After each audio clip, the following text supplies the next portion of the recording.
नमस्कार साथियों, आपका बहुत बहुत स्वागत है सरकारी नौकरी 2 दोस्तों, आपको पता ही होगा कुछ जगहों पर आउटसोर्स कर्मचारियों के कुछ जगहों पर वेतन आ गए हैं, बहुत जगहों पे नहीं आए हैं। जो हवाई बातें थीं वो धरातल पर दिखती हुई नहीं दिख रही हैं।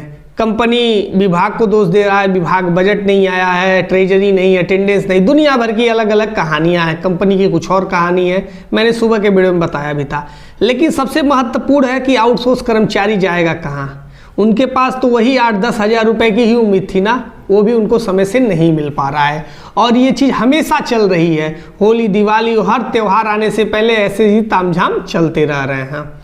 तो ये एक सोचने का विषय है आउटसोर्स कर्मचारियों के लिए। आज हमारे साथ एक आउटसोर्स कर्मचारी भी हैं साथ में, इनसे भी जानने की कोशिश करेंगे और आपको बताने की कोशिश करेंगे। और आपको अब आगे आना चाहिए इन समस्याओं के लिए। मैंने बार बार कहा है कि क्या चंद लोगों को ही ज़रूरत है, या तो आपको लगता हो कि मेरा काम चल रहा है, मुझे 8,000 रुपये से कोई मतलब नहीं आया या ना आए, या तो ये भी हो सकता है। या तो आपको ये लग रहा हो कि चलो भाई मैं तो मेहनत से काम ही नहीं कर रहा हूँ, तो मुझे पैसा मिले या ना मिले। भाई कुछ तो है, तभी तो आप उसके लिए आवाज़ नहीं उठा रहे, परेशान नहीं हैं। क्योंकि इतने बड़े बड़े त्यौहार आ रहे हैं, सबको अपना वेतन मिलना चाहिए, उसी की उम्मीद है अगर आउटसोर्स कर्मचारी हैं। तो आइए समझने की कोशिश है। हमारे साथ हैं रत्नेश जी, जो आउटसोर्स कर्मचारी हैं, कर्मचारियों की बात अगर लगातार उठाते रहते हैं अपने ज़िले में, तो इनसे समझने की कोशिश करते हैं। तो सबसे पहले ये जानते हैं किस विभाग में है। तो सर बहुत बहुत स्वागत है आपका। किस विभाग में है आप? शिक्षा माध्यमिक में। माध्यमिक में है ये। और क्या आपका वेतन आ गया? नहीं। क्यों नहीं आया? अरे अभी बात हुई तो कंपनी बोल रही है कि विभाग ने ट्रेजरी नहीं भेजा है। अब विभाग कह रहा है हम ट्रेजरी भेज दिए हैं, और ऐसे ही गोल गोल घुमाया जा रहा है। अच्छा, गोल गोल घुमाया जा रहा, आपने कहा। तो हम समझने की कोशिश ये करेंगे कि आखिर इसमें मुख्य रूप से जिम्मेदार कौन हो सकता है आपकी नज़र में? इसमें मुख्य जिम्मेदार तो सरकार है कि योगी जी कहते हैं कि हर हाल में 28 को वेतन दे दिया जाएगा। उनके अधिकारी उन्हीं की बात नहीं सुन रहे हैं, तो सरकार ही जिम्मेदार है। अच्छा, यह सरकार आपको नौकरी दी है, कभी वेतन लेट हो जाएगा तो परेशान होने की जरूरत है, क्योंकि बहुत से ऐसे कर्मचारी हैं जो परेशान नहीं हैं। तो चंद लोग ही क्यों परेशान हो रहे हैं? परेशान तो लगभग 6 से 7 लाख कर्मचारी हैं। कुछ कर्मचारियां ऐसे हैं जो भाजपा के अंधभक्त बने बैठे हैं, जो कुछ लिखने पे कहते हैं कि हमें नौकरी मिल गई। अरे इस नौकरी से अच्छा मजदूरी कर लेना, 600 रुपये मिल रहा है या 250 की मजदूरी आप कर रहे हैं। नहीं, वही से सोचने का विषय है कि एक जो लेबर क्लास होता है उसके लिए कोई योग्यता मायने नहीं रखती है। उसकी आज के डेट में दिहाड़ी 500 से 600 रुपये है। और यहाँ पर आपको हाई स्कूल इंटर की क्वालिफिकेशन है। बहुत से ऐसे बच्चे हैं जिनके पास कंप्यूटर से डिग्रियाँ हैं, उसके बाद भी उनकी सैलरी है मात्र 8,000 रुपये। तो ये बड़ा चिंता का विषय है।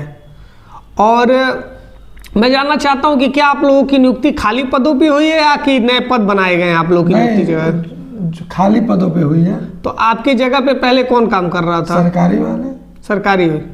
कितनी सैलरी है उनकी इस समय? 85,000 किसी की है जो रिटायर होने के कगार पे हैं, किसी की 65,000 है। जो न्यू नियुक्तियाँ हो रही हैं वो 29,700 पे हो रही हैं। अभी एक हमारे अमित आश्रित आए हैं 29,700, इस समय उनका भी हो गया 36,000। अब सोच के देखिए, कहाँ 36,000, अगर हम सबसे न्यूनतम की वेतन लेते हैं, कहाँ 8,000, मतलब 4 महीने का वेतन इनका और उनका 1 महीने का वेतन। तो ये दो अन्याय हो रहा है ना। मैं चाहता हूं सभी आउटसोर्स कर्मचारी इस आवाज़ को उठाएं, इसीलिए मैं कर्मचारियों को अपने पास बुलाता हूं। का बात कहो, ये जो कान में जो डू डाल के और आंखों में पट्टी बांध के काम कर रहे हैं कर्मचारी, उनको सोचना होगा कि उनके साथ कितना बड़ा शोषण सरकार करे। और सरकार को भी सोचना होगा कि ये कर्मचारी कोई ऐरे गहरे नहीं हैं, ये भी पढ़े लिखे हैं, ये नौकरी कर रहे हैं। अगर ये छोटी नौकरी कर रहे हैं तो इनके सामने कुछ मजबूरियां हैं, कुछ चुनौतियां हैं। तो उनको उस चुनौतियों का लाभ सरकार को ना उठाकर उनको समान काम समान वेतन की जो बात सरकार की को करना चाहिए। चलिए रत्नेश जी, बहुत बहुत धन्यवाद, आप आके हमारे दर्शकों को बताए हैं। और क्या कुछ सुझाव देना चाहते हैं आउटसोर्स कर्मचारियों को? तुम चाहता हूँ यही सुझाव देना चाहते हैं, कहीं भी नियुक्तियाँ हो 1 रुपये की वही किसी को ना दे, नियुक्तियाँ हो या ना हो, क्योंकि हम लोग तो फंस गए इस नियुक्ति से। कोई मतलब नहीं है इस नौकरी का जब तक एक समान वेतन ना मिले। जैसा कि आप लोगों ने सुन लिया, क्योंकि बहुत जगह खबरें आती हैं कि पैसे ले लगा के नौकरियां दिलाई गई हैं, तो इस चीज़ से इनके जो सुझाव है उससे सबक लीजिए और अपनी राय जो है कमेंट बॉक्स में ज़रूर बताइए। मिलते हैं नेक्स्ट वीडियो में, तब तक के लिए धन्यवाद। जय हिंद, जय भारत।